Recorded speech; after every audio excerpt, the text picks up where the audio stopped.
उम्र 19 वर्ष है। मेरे बदन गठिले, सुडौल, टाइट और रसीले हैं।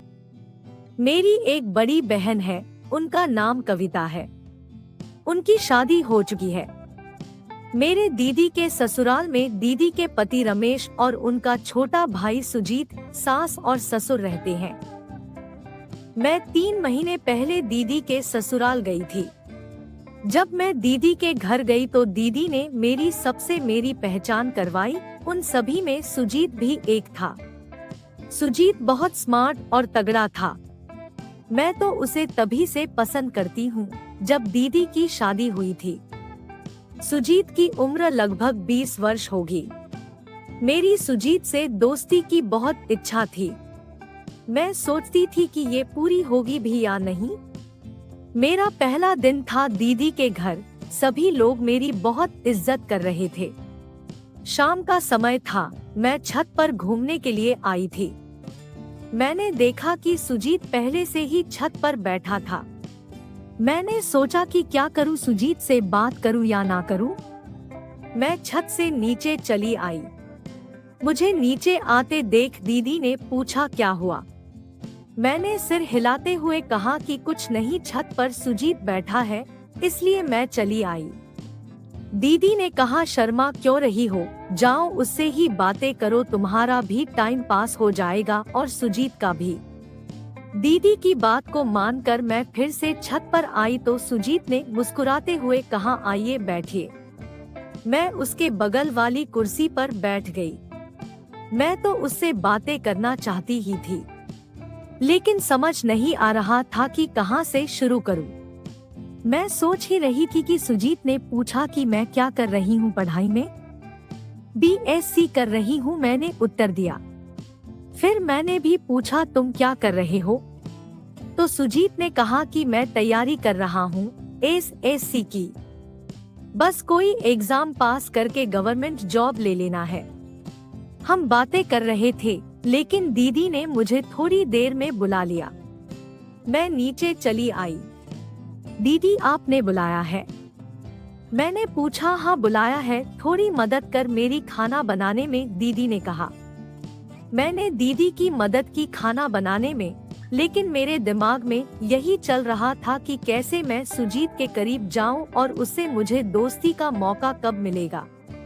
रात हो गई, सब लोगों ने खाना खा लिया था, लेकिन सुजीत खाना खाने नहीं आया तो दीदी ने मुझसे कहा जाओ सुजीत को खाना उसके कमरे में दे आओ और लौटते वक्त थाली भी ले आना। मैंने सुजीत के लिए खाना निकाला और उसके कमरे में देने के लिए गई। सुजीत अंदर अपने कमरे में मूवी देख रहा था। मैंने सुजीत से कहा छोटे जीजा खाना खा लीजिए, लाई हूँ। सुजीत खाना खाने लगा और मैं मूवी देखने लगी सुजीत के ही कमरे में। मूवी देखते समय मूवी में किसिंग सीन आ गया। हीरो हीरोइन को किस कर रहा था। किस वाली सीन पर सुजीत मेरी तरफ देख रहा था। मैंने सोचा शायद वो भी मुझे किस करना चाहता होगा, इसीलिए देख रहा है। सुजीत के खाना खाने के बाद मैंने पूछा तुम मेरी तरफ क्यों देख रहे थे जब किस वाला सीन चल रहा था। सुजीत ने जवाब दिया कुछ नहीं, बस यूं ही। थोड़ी देर बाद मैं थाली लेकर सुजीत के कमरे से चली आई। जब मैं उसके कमरे से निकली तो वो बाहर तक आया मुझे देखने के लिए। मुझे लग रहा था कि कहीं ना कहीं सुजीत भी मुझे चाहता होगा। मैं भी खाना खा के दीदी के कमरे में सोने चली गई। सभी लोग सो गए, लेकिन मुझे नींद नहीं आ रही थी। मुझे पेशाब लगी तो मैं उठकर टॉयलेट में चली गई। टॉयलेट से आने के बाद मैं आकर बिस्तर पर सो गई, लेकिन मुझे नींद नहीं आ रही थी। मैं सुजीत के ख्यालों में खोई हुई थी। फिर न जाने मुझे कब नींद आ गई। दूसरे दिन सुबह उठकर मैंने मंजन किया और नहाने के लिए बाथरूम में गई तो वहाँ सुजीत पहले से ही नहा रहा था और उसने दरवाजा भी नहीं बंद किया था। वो केवल अंडरवेयर में था। पानी से भीगी अंडरवेयर में उसका तगड़ा शरीर दिख रहा था। मुझे देखकर सुजीत ने दरवाजे को हल्का सा बंद कर दिया। कुछ देर बाद सुजीत नहा कर चला गया। मैं भी नहाने के लिए अंदर गई। मैंने अंदर से कुंडी लगाकर नहाने लगी। मैं अपने कपड़े उतार कर नहा रही थी कि सुजीत ने दरवाजे को धक्का दिया और बाथरूम का दरवाजा खुल गया, क्योंकि दरवाजा ठीक से बंद नहीं हुआ था। सुजीत ने मुझको ऊपर से नीचे तक देखा। उसकी नजर मेरे गोरे गोरे सुडौल शरीर पर रुक गई। मैंने जल्दी से दरवाजा बंद कर लिया। क्या है? मैंने सुजीत से पूछा। वो मैं अपनी शर्ट लेने आया था, सुजीत बोला। मैंने उसकी शर्ट को देने के लिए दरवाजे को थोड़ा सा खोला और शर्ट बाहर कर दी। सुजीत शर्ट लेते समय मेरे हाथों में अपने हाथों को छुआ था। मुझे पता चल गया कि सुजीत का मूड बन रहा है। सुजीत वहां से चला गया।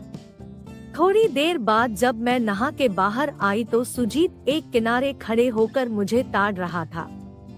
मैंने भी उसे देखकर हल्का सा मुस्कुरा दिया। सुजीत समझ गया कि बात बन रही है। दोपहर हुई, हम लोगों ने खाना खाया और सब लोग आराम करने के लिए अपने अपने कमरे में चले गए। मेरा आराम करने का मूड नहीं था, इसलिए मैं सुजीत के कमरे में चली गई। सोचा हो सकता है कुछ सीन हो जाए। मैंने दरवाजा खोला तो सुजीत बैठा पढ़ाई कर रहा था। मैंने सुजीत से पूछा, डिस्टर्ब तो नहीं किया? नहीं, आओ, सुजीत ने मुस्कुराते हुए कहा। मैं सुजीत के सामने वाली कुर्सी पर बैठ गई। सुजीत, एक बात पूछ सकती हूँ? हाँ पूछो, क्या पूछना है? सुजीत ने कहा। तुम्हारी कोई गर्लफ्रेंड है क्या? सुजीत हंसते हुए बोला, पहले थी अब नहीं है। बातों ही बातों में मैंने अपना पैर सुजीत के पैरों में छुआ दिया। मेरे पैर छुआने के बाद सुजीत ने भी अपना पैर हिलाते हुए मेरे पैरों में छुआने लगा। मैंने सोचा, लगता है कि अब मुझे सुजीत से निकटता का मौका मिल सकता है। मैंने अपना पैर सुजीत के पैरों पर सहलाने लगी। सुजीत का भी मूड बन रहा था। वो भी अपने पैरों को मेरे पैरों से सहला रहा था। उसने अपनी कॉपी बंद कर दी और मेरी ओर बढ़ने लगा। उसने मेरे गले को पीछे से पकड़ा और मुझे अपनी तरफ घुमा लिया। अब मैं ठीक उसके सामने थी। मेरी धड़कन बहुत बढ़ गई थी। जैसे ही सुजीत ने अपने होठ को मेरी होठों से छुआया, मैं भी सुजीत को किस करने लगी। सुजीत तो एकदम अंग्रेजी मूवी की तरह मुझे किस कर रहा था। सुजीत का जोश बढ़ रहा था, वो साथ साथ मेरा दबा भी रहा था। उसने मुझे अपने गोदी में उठा लिया और बेड पर लिटा दिया। मैं भी उससे और चिपक गई। सुजीत के अंदर पूरा जोश आ गया था। हम दोनों का जोश बढ़ने लगा। मैं बेकाबू हो रही थी और साथ में सुजीत भी बेकाबू हो रहा था। कसम से मुझे बहुत मजा आ रहा था। मेरे पूरे शरीर में करंट लग रहा था। अब तो मुझे और भी मदहोशी हो रही थी। अंत में मेरा शरीर ढीला हो गया। मेरी पहली सुगाहरात मेरी दीदी के घर ही मेरे छोटे जीजा जी के साथ हो चुकी थी। सुजीत खेल खत्म करने के बाद मुझे फिर से बाहों में भरकर बहुत देर तक प्यार किया। हम बहुत देर तक बातें भी करते रहे। उस दिन के बाद जितने दिन मैं वहाँ थी, रोज मस्ती करती थी। दोस्तों, ये थी हमारी आज की कहानी। आपको ये कहानी अगर पसंद आई हो तो इस वीडियो को लाइक और चैनल को सब्सक्राइब करना न भूलें। ऐसी ही मनोरंजक कहानी सबसे पहले सुनने के लिए बेल आइकॉन को जरूर दबाएं।